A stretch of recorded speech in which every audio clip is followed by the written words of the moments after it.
One piece chapter 1157 आ चुका है। काफी खतरनाक चैप्टर है और ये चैप्टर बेस्ड है रॉक्स पायरेट की एरा के ऊपर। हाचिनुसु आइलैंड पे खतरनाक घटना घटी है और इस चैप्टर में हम देखते हैं कि व्हाइट बियर्ड भी अपनी शक्ति का प्रदर्शन करता है और काइडो उससे काफी जेलस फील करता है। चैप्टर का नाम है लेजेंडरी बार और कवर पेज पे हम देखते हैं कि यामाटो किसी हीरो की ग्रेव को विजिट कर रही है जो कि गांव को प्रोटेक्ट करते हुए काइडो से लड़ते हुए मर गए थे और उनकी बॉडी का एक टुकड़ा तक नहीं बचा। चैप्टर की स्टार्टिंग में हम देखते हैं कि रॉक्स पायरेट किसी टेंपल को लूट रहे हैं। टेंपल का प्रीस्ट उन्हें रोकते हुए कहता है कि मत लूटो उन्हें, ये डोनेशन गरीब बच्चों के लिए है और उनकी यूज के लिए है। तभी बिग मॉम कहती है अगर ये बच्चों के यूज के लिए तो तुमने इसको यूज क्यों नहीं किया, क्योंकि तुम ये खुद अपने लिए हड़पना चाह रहे हो। शीकी तभी एक बॉम्ब बेसमेंट में फेंक देता है। तभी प्रीस्ट लोगों से पूछता है कि आर्मी अभी तक आई क्यों नहीं। प्रीस्ट के साथ के लोग बोलते हैं कि आर्मी बस आने वाली है। प्रीस्ट कहता है तब तक हम इन्हें होल्ड करेंगे, यहाँ से एस्केप नहीं करने देंगे। तभी वो लोग टेंपल को आयरन बार से सील कर देते हैं। बिग मॉम कहती है इससे मुझे कुछ फर्क नहीं पड़ता, मैं तो इसको उड़ाने वाली हूँ। ओचुकू शीकी से कहता है कि पागल वो लोग अभी भी बेसमेंट में ही है। शीकी कहता है कि तो मैं भूल ही गया था और हम देखते हैं कि शीकी ने जो बेसमेंट में बॉम्ब फेंका था उस बेसमेंट में व्हाइट बियर्ड, काइडो और सिल्वर एक्स थे। और तभी हम देखते हैं कि व्हाइट बियर्ड अपनी शक्ति का प्रदर्शन करता है और पूरे के पूरे आइलैंड को टिल्ट कर देता है। ये सेम वैसे ही था जैसे कि मरीन फोर्ड में व्हाइट बियर्ड ने किया था। सभी लोग पागल हो गए और उनको कुछ समझ नहीं आ रहा कि हुआ क्या है, क्या ये अर्थक्वेक है, क्या है ये। और बिग मॉम समझ जाती है कि व्हाइट बियर्ड का क्या धरा है। काइडो व्हाइट बियर्ड से कहता है मैं काफी जेलस फील कर रहा हूँ तुमसे और ये चीज मैं कभी कर नहीं सकता। व्हाइट बियर्ड कहता है अच्छा तो तुम्हें भी पावर में इंटरेस्ट है। व्हाइट बियर्ड कहता है जब भी तुम पावर को चुनोगे सोच समझ के चुनना, क्योंकि तुम्हें उसके साथ जिंदगी भर रहना होगा। शायद यहाँ पे व्हाइट बियर्ड डेविल फ्रूट की बात कर रहा है और उसके पास शायद पहले से ही क्वैक क्वैक डेविल फ्रूट है। तभी सिल्वर एक्स कहता है किसकी हिम्मत हुई हमें धोखा देने की। और सिल्वर एक्स तभी बाहर आ जाता है और ओचुकी इशारा करते हुए कहता है कि ये शीकी का क्या धरा है। और शीकी कहता है मैं काफी खुश हूँ कि तुम बच गए। रॉक्स कहते हैं ये सब नाटक बंद करो नहीं तो मैं तुम सबको पेलना चालू कर दूंगा और जितना भी सारा सामान लूटा है सबको संभाल के रखना। तभी कैप्टन जोन्स कहता है उस तरफ देखो रॉक्स। तभी हम देखते हैं कि नेवी शिप्स इनकी तरफ अप्रोच कर रही है और रॉक्स कहता है कि न्यू चैलेंजर्स आ चुके हैं। रॉक्स कहता है आपस में लड़ना बंद करो और यहाँ से निकलने की तैयारी करो। व्हाइट बियर्ड कहता है काफी जल्दी आ गई नेवी, क्या कोई हमारे अंदर से प्लान लीक कर रहा है। रॉक्स कहता है हम लेट हो गए यहाँ से निकलने के लिए, लड़ने के लिए तैयार हो जाओ और डुबो तो सबको। नरेटर हमें बताता है कि सिर्फ 2 साल में रॉक्स पायरेट ने अपना दबदबा कायम कर लिया था। 16 डॉक्यूमेंटेड रेड्स है, 76 शिप्स इन्होंने डुबो दी है, 14 पोर्ट्स इन्होंने तो बिल्कुल ही धूल बना के रख दिया है, 5 टाउन को तो इन्होंने मैप से उड़ा दिया है और 1 कंट्री को इन्होंने खंडर बना के छोड़ा है। 3 बार इन्होंने आर्टिकल 18 ऑफ इंटरनेशनल लॉ को इन्होंने वायलेट किया है और 25 क्रिमिनल रिकॉर्ड्स गायब भी कर दिए हैं। भले ही फ्यूचर पायरेट किंग उस टाइम पे समुद्र में सेल कर रहे थे, लेकिन ये कहना गलत नहीं होगा कि वो टाइम वो एरा रॉक्स पायरेट का था। तभी सीन शिफ्ट होता है न्यू वर्ल्ड में।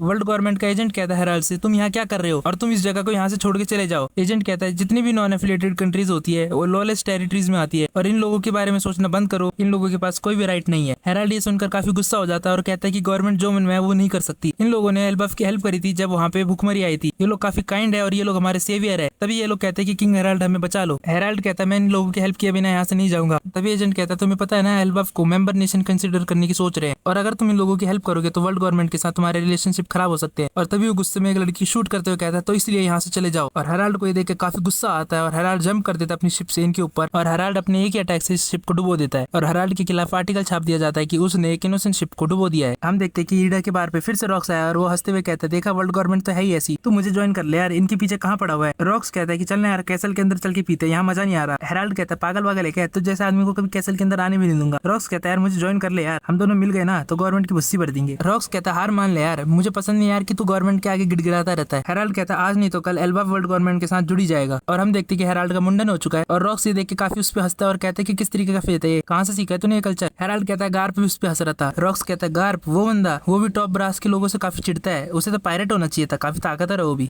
हेराल्ड कहता है ये काफी बड़ी ऑर्गेनाइजेशन है और इनके रैंक्स में भी काफी करप्शन है, लेकिन जो नीचे के एवरेज नेवी सोल्जर्स है ये काफी अच्छे हैं और ये लोगों की हेल्प भी करते हैं। हेराल्ड कहता है अब तो जायंट्स भी ज्वाइन कर रहे हैं नेवी को, जैसे कि जॉन जायंट, और अगर और भी वॉरियर्स नेवी को ज्वाइन करते हैं तो वो लोग उनकी स्ट्रेंथ का गलत इस्तेमाल करेंगे। रॉक्स कहता है बात तो तूने सही कही और काफी डरावना भी है ये। रॉक्स ईडा से कहता है तुम ही इसको कुछ समझाओ। ईडा कहती है अगर ये मेरा बेटा होता तो जरूर समझाती, तुम्हारा दोस्त है तुम ही समझाओ। और हम देखते कि लोग की बदमाश बातें सुन रहे हैं इनके बाहर बैठ के। नेवी एचक्यू में बात चल रही कि जायंट्स को हमारे साथ जोड़ना चाहिए कि नहीं। कुछ लोग कह रहे कि अगर वो लोग सो रहे होंगे और गलती से उनका हाथ हमारे ऊपर पड़ गया तो हमारा तो खेल ही खत्म है। और ये लोग कह रहे अगर इन्होंने अपना आपा खो दिया तो ये लोग हमारा भूत भर देंगे। फिलहाल जायंट्स की काफी हाई डिमांड चल रही है और हर कोई चाहता है कि उनके साथ जायंट्स टीम अप कर ले। गार्प कहता है साफ सीधी बात है हमें जायंट्स को अपने साथ ज्वाइन करा लेना चाहिए, उनकी स्ट्रेंथ काफी काम आएगी। सेंगोकू कहता है हेराल्ड काफी ऑनेस्ट बंदा है और एल्बाफ को चेंज करना चाहता है। ओत्सुरु कहती है कि ऐसे रूमर चल रहे हैं कि रॉक्स उससे मिलता रहता है और अगर ये सच है तो काफी प्रॉब्लमेटिक हो सकती है चीज। कॉन्ग कहता है यार तुम लोगों की बात तो सही है लेकिन बात ऐसी कि यार हम कुछ कर नहीं सकते और ये भी सच है कि रॉक्स पायरेट काफी वायलेंट होते जा रहे हैं। गार्प कहता है इसीलिए तो हमें जायंट की स्ट्रेंथ की जरूरत है और सेंगोकू कहता है फटाफट एल्बाफ को मेंबर नेशन बना लेना देना चाहिए, मैं होता तो ये कब का कर चुका होता। तभी हमें 42 एरागो का सीन दिखाया जाता है हाचिनुसु आइलैंड पे। हम देखते हैं कि यहाँ पे एक बहुत बड़ी खबर फैल चुकी है कि शैकी ने कुजा पायरेट को क्विट कर दिया और अब वो कैप्टन नहीं है कुजा पायरेट की। ये न्यूज सुनकर लोग ट्रॉमा में जा चुके हैं और उन्हें अब शैकी देखने के लिए कभी नहीं मिलेगी। वो लोग पायरेट इसलिए बने थे ताकि एक दिन शैकी उन पे हमला करे और उनको हराए, लेकिन उन्हें कभी शैकी देखने के लिए भी नहीं मिलेगी अब, और उनकी पूरी की पूरी जवानी भी बेकार जाएगी। और हम देखते हैं कि ग्लोरिसिया ने भी रॉक्स पायरेट को ज्वाइन कर लिया है और ग्लोरिसिया को भी कुछ समझ नहीं आ रहा है कि शैकी करना क्या चाहती है। बिग मॉम कहती है कौन जानते है कि उसे भी लवसिक हो गया और वो भी किसी के पीछे पड़ी हो। ग्लोरिसिया कहती है अगर उसको सच में लवसिक है और अगर वो रॉजर के पीछे पड़ी है तो मैं उसे नहीं छोड़ने वाली। तभी स्ट्रेसी कहती है जब देखो लोग कहते रहते हैं शैकी ये शैकी वो। तभी स्ट्रेसी व्हाइट बियर्ड से कहती है लेकिन तुम तो मुझे से प्यार करते हो व्हाइट बियर्ड। और ये सुनकर व्हाइट बियर्ड कहता है सॉरी,